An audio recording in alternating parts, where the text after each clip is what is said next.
Good morning, everyone. It is September the 11th, 2024. Before I get into the video, I just want to remind everyone that today is the 23rd anniversary of the attack of 9/11 in New York City in 2001. And so I just wanted everyone to remember that moment in time, which we're still dealing with the terrorism today as well. So it's a very, very sad day. But I think we all need to remember the victims in that today. So I just wanted to put that forward today. I also wanted to talk a little bit, well, something that was in the debate, the presidential debate last night. I watched it from beginning to end, and something that the Vice President, Kamala Harris, said really hit home, that we cannot go back. We have to go forward into the future. But this is going to lead me into what I was talking about in my last video. I noticed a lot of people enjoyed me talking about the rocking chairs. Well, I wanted to go a little bit further into the rocking chairs, just how important the rocking chairs are for everyone. I mean, in nursing homes, they're great for seniors, and this is why a lot of seniors also had them on their front porches at the time. But even my childhood memories are beautiful because my grandfather, who was 89 years old when he died, lived with us. He wasn't shoved in an old age home, but he had a rocking chair. And he was a blacksmith. He was working as a blacksmith well into his 80s at the time. And he was working with the horses. Unfortunately, the horses, one of the horses, had got an eye disease. And the eye doctor, both the vet and the eye doctor, couldn't figure out how it happened, but he managed to catch this eye disease from the horses, and he was blind for a year. So I remember, and this is probably one reason what helped me read, and that when I was young, was I used to sit on the side, on his, just on the frame of the rocking chair, on his, the handrests here of the rocking chair. And he'd be rocking, and I'd be talking to him about all kinds of different things, and I'd be reading to him. So I had this very, very wonderful memory of my grandfather. And he died suddenly when I was approximately 10 years old, and I was just devastated when he died. And this is the way we were treated back then. I know that it seemed like my parents wanted to get me out of the road for the funeral arrangements and everything. So I ended up going to a friend's place to stay for a few days. And when I got to the funeral parlor, of course, that was the first time I ever seen a dead person. And of course, all I wanted to do was run over and shake him and tell him to wake up and talk to me. But of course, that wasn't going to happen. And then I looked at him and I said, well, why is he in his gray suit? I think he would have wanted to be buried in his blue suit. So being kept out and not being able to say something that I think that my grandfather would have preferred. And then when I got home, it was one of the ways I was starting to handle the grief of losing him was his rocking chair. I used to sit and rock in his chair for hours because it felt like I was close to my grandfather at the time. And then all of a sudden, one day, my parents decided to get rid of the rocking chair. So it was another devastating blow.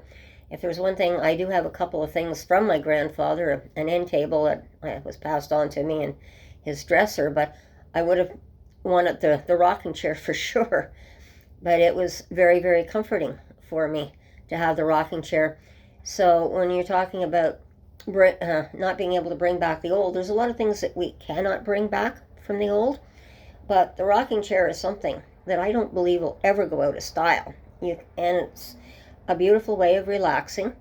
And I want to, the reason I put my title the way I titled it was because I wanted to say more about the children in the rocking chair. Well, I found out, you know the song Rockabye Baby, and we all sing it to our children. Well, I wanted to tell you where the origins of that song came from. It was from the indigenous people.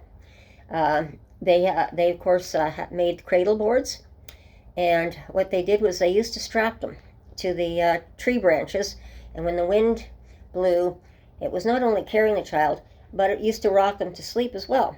So I remember being in my grandfather's chair, rocking chair, and even falling asleep myself. My mom would have to come and get me up and scoop me off to bed at the time too.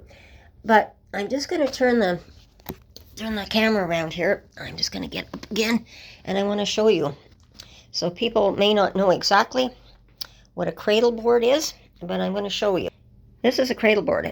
I'm sat it up in my rocking chair, and I wanted to show you. I made this at a cradle board workshop. I made this with my own hands. And this is the way the indigenous people carried their children at the time, and they would strap these, as I said, into the tree, and the breeze would be very gentle, and they'd fall asleep. Well, I think they were very brilliant with the coming up with the concept of the tree, because they didn't have rocking chairs like we did back in those days. I didn't get a chance to put the beadwork on like I wanted to on the cradle board, but one of the things is when a woman carries a child, it's a constant, as you're walking, it's a constant rocking motion. So when you're in a rocking chair, I think it goes maybe way back to the time that we're in the womb, and we feel that comforting rocking motion from our mothers. And this is why the indigenous people came up with the idea of the cradle boards and putting them in the trees to rock the babies to sleep. And of course, I did put them to sleep along with the fresh air. But I think we have to give a good nod to our ancestors for coming up with very unique ways of doing things when they didn't have very much to work with. And there's other things that, they talk about exercise and that. And we don't get enough exercise. And of course, I made sure that my grandchildren today, because of all the electronics that they're into and sitting there, not only did I make sure that they had a rocking chair, I also made sure that they got the rocking horse too, that I never got as a child, which is great for them. They loved it. And of course, I had special needs children. One was autistic, so he used to sit on the little rocking chair horse for hours, or the rocking chair, and used to rock himself, which was really, really good. But this is what I'm saying, is that we have to come up with things, and simple things. Rocking chair, well, it's a lot cheaper, I would say, than getting back one of these fancy massage chairs that we get today, because you still have that rocking motion. So as you're rocking, you're still using your abdominal muscles.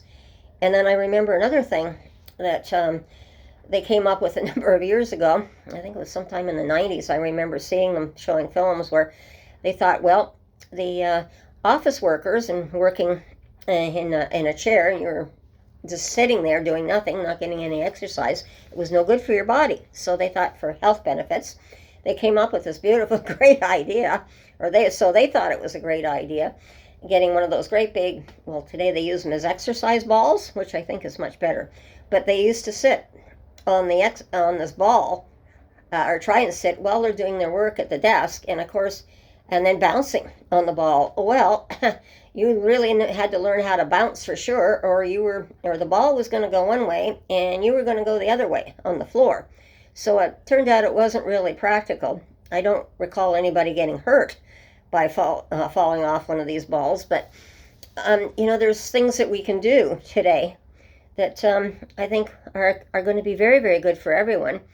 And this is why I'm bringing things forward, small things forward, and what we talk about in our rocking chair circle there, in our conversations that we have. So I just want a little continuation on that today. And I just wanted to give you food for thought, and I'm glad so many people tuned in and enjoyed my last video. So I just wanted to bring a little bit more forward on the history of things. So everyone, I'm going to leave it there today. Take care, be safe, watch your surroundings, and we'll talk again soon. Bye-bye.